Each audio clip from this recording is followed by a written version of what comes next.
Alright, Shalom. First off, I want to give all praises to Yahweh, Ba'ashem, Yahweh Shai, Ba'ashem, Rakal Kwadash. Double honors to our apostles and elders of Great Millstone. And Shalom to all the Akim out there preaching his word in truth and sincerity. Alright, so this video is going to be, you could say, somewhat like a response pretty much to the Apostle Rhyme Law video he did about going into the bitterness, because it is a bitter thing knowing this truth. Alright. And that's why it's only certain men that can actually handle the bitterness of this knowledge, wisdom, and understanding, and knowing the things that we know. Because knowing the things that we know just does what? Increases you more in sorrow and in anger, making you mad about the predicament that we're in.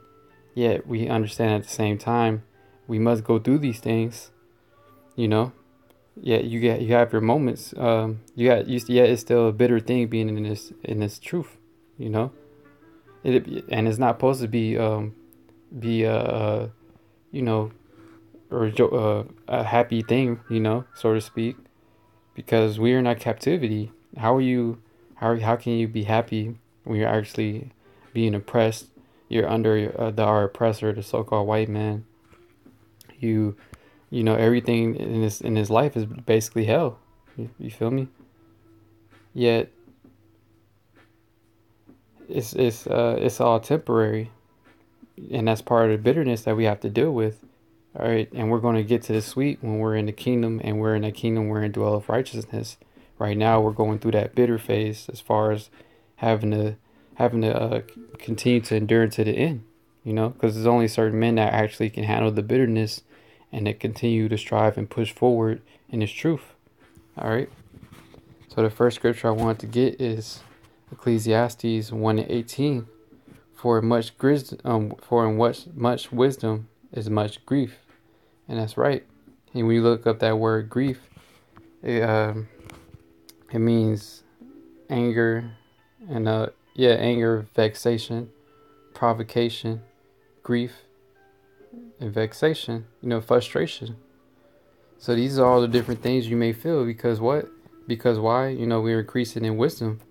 For in much wisdom is much grief.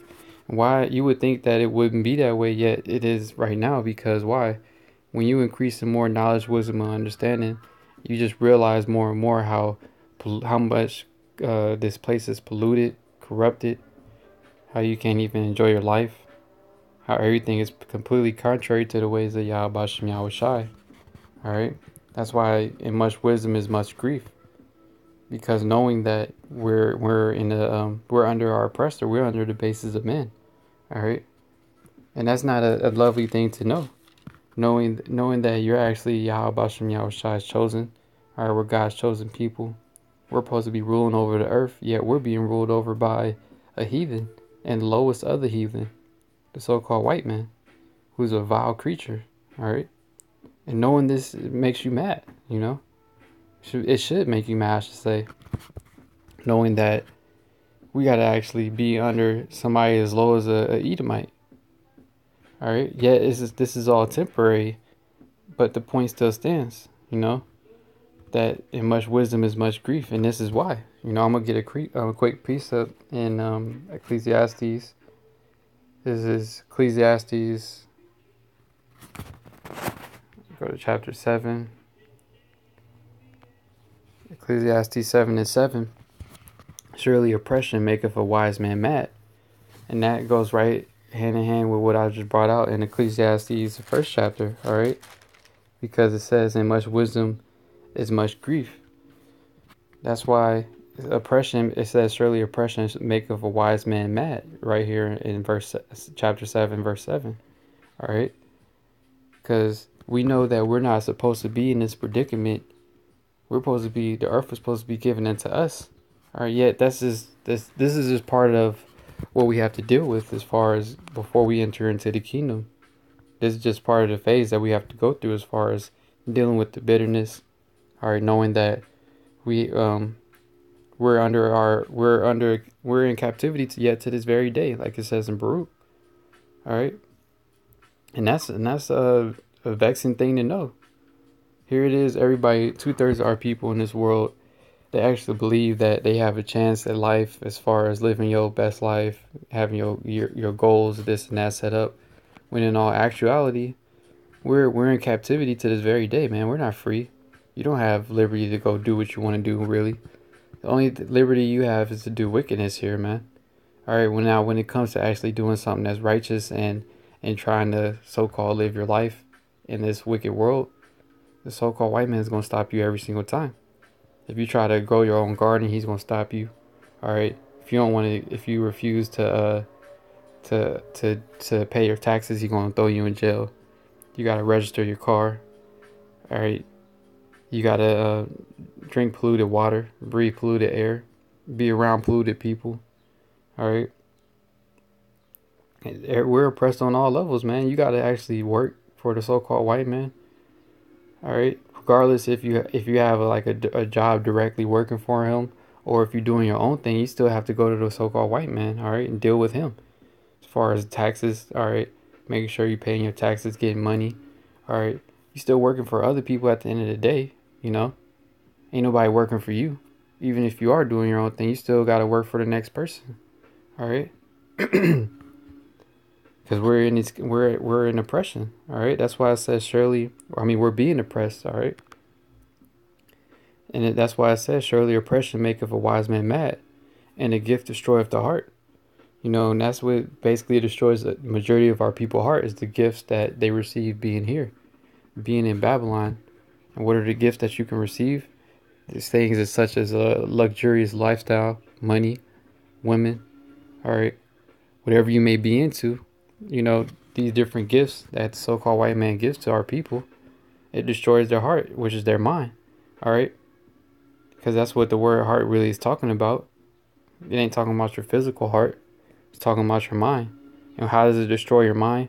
Because that you get receiving the gift from your oppressor, you're not even looking at him like he is your oppressor anymore, because he's the one giving you all these gifts. He's the one that's giving you your paycheck at the end of the day. He's the one that gives you your taxes.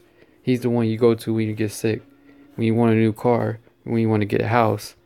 Every single thing that you want, you got to go to this guy. All right. And that's still, and all these different things that he's given to you, our people looking at it as a gift, you know. Yet the gift he's giving you is actually still going to destroy you. All right, it's destroying your mind, because you don't even realize who the enemy is. Okay. Yet for the people that's in the know, talking about the men of Yahweh Shem Yahweh Shai, that's who it applies to as far as the oppression making a wise man mad. All right, because a man of Yahweh Shem Yahweh Shai understands the predicament that we're in, and you wouldn't be happy about it. You know, you wouldn't be happy about being here. Okay. Now going back to the first chapter, in 1 and 18, it says, "For much wisdom is much grief, and he that increaseth knowledge increaseth sorrow." Yeah, and that's right. It's a long, you have your you know, your moments where you're mad, your moments where you're down. All right. Don't get me wrong, you have your moments where you're feeling good, yet it's like a brief moment of feeling good or being happy or something. And then what? It's back to, you know, one or the other as far as being mad or sorrowful, because we're still not in our kingdom at the end of the day. All right. And we're still under our oppressors, so-called white men, ultimately. So you can't really have no true happiness being here. That's why it says that the more you increase in knowledge, the more you increase in sorrow. Because everything that's supposed to be something that's joyous in this society is actually something that you can't really enjoy.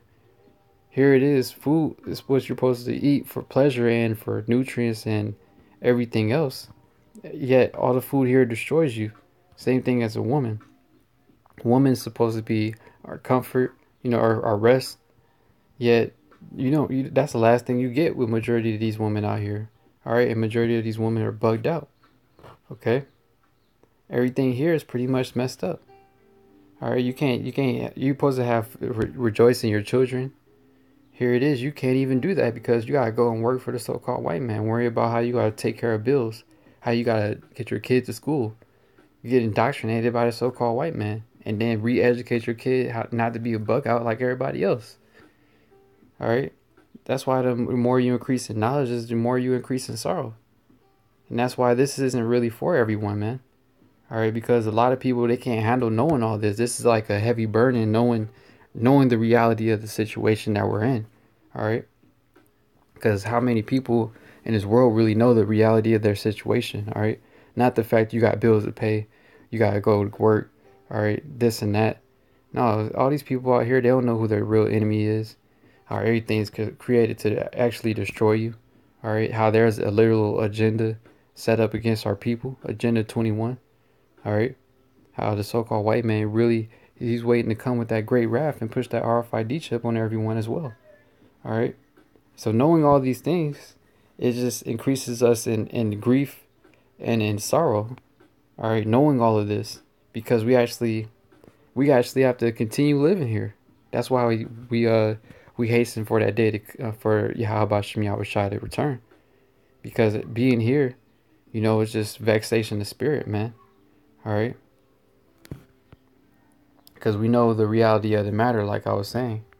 Okay, and I'm gonna get this last scripture, Micah 2:10. It says, "Arise ye and depart, for this is not your rest. Because it is polluted, it shall destroy you, even with the sword destruction." And that's right, man. That's why knowing all these things, man, like I say, it increases you in grief and in sorrow. Because why? This place is utterly polluted, and it will destroy you with the sword destruction. And you literally see that happening to 2/3 of our people. All of our people that don't know Yahweh Shem Yahweh Shai, that are destroyed for lack of knowledge, they're the only ones that's really so-called attempting to have a good time, I could say, or live their life. All right. Yeah, for the many Yahweh Shem Yahweh Shai, we just increase in grief and in sorrow, knowing the true reality of our situation. All right, knowing who our oppressor is. 2/3 of our people are against us. All right, the world is against us. The only people on our side is the true brothers in his truth, and Yahweh Shem Yahweh Shai. And the more that we increase in knowledge, man, it just increases you in grief and sorrow, man. All right. That's why, like I said, we hasten that day. Yahweh Bashem Yahweh Shai returning, man. All right, sending Yahweh Shai back to return and save us out of here. All right, that we may be in that world that wherein dwelleth righteousness, and that we may enter into that true rest. All right, where we could really enjoy our life. All right, because like I said, right now is the bitter part.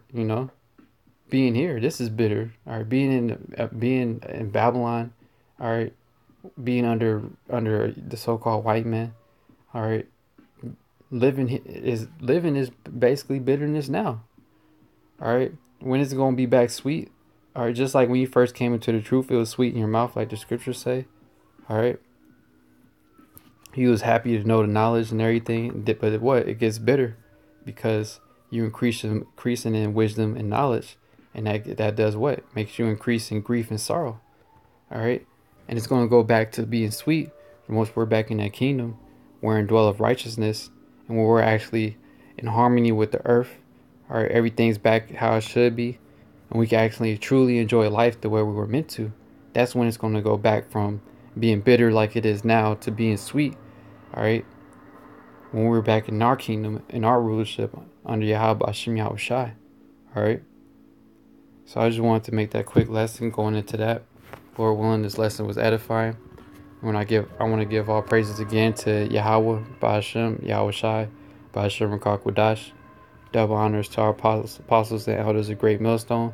And Shalom to all the Akim out there preaching this word in truth and sincerity. All right, the bitterness is almost over, man. All right, and we're going to go back to that sweetness. All right, once his kingdom is taken down, the so-called white man is out of rulership, and our people are back in rulership and back in power. All right, that's when we're going to go return back to that sweet. All right, that sweet taste in our mouth when we're in rulership like we should be. Yet as of now, we got to endure this bitterness. All right, and it should keep you, and that's good that we have to endure it, because it keeps you in that right type of mind frame, having to deal with the bitterness and not get your judgment or your vision, your tunnel vision clouded by actually having everything be sweet for you in this life. All right, that bitterness of life that we're going through now keeps us humble and meek. which keeps us in the spirit, and Yahweh Bashem Yahushai. All right, so with that, I'm going to say Shalom.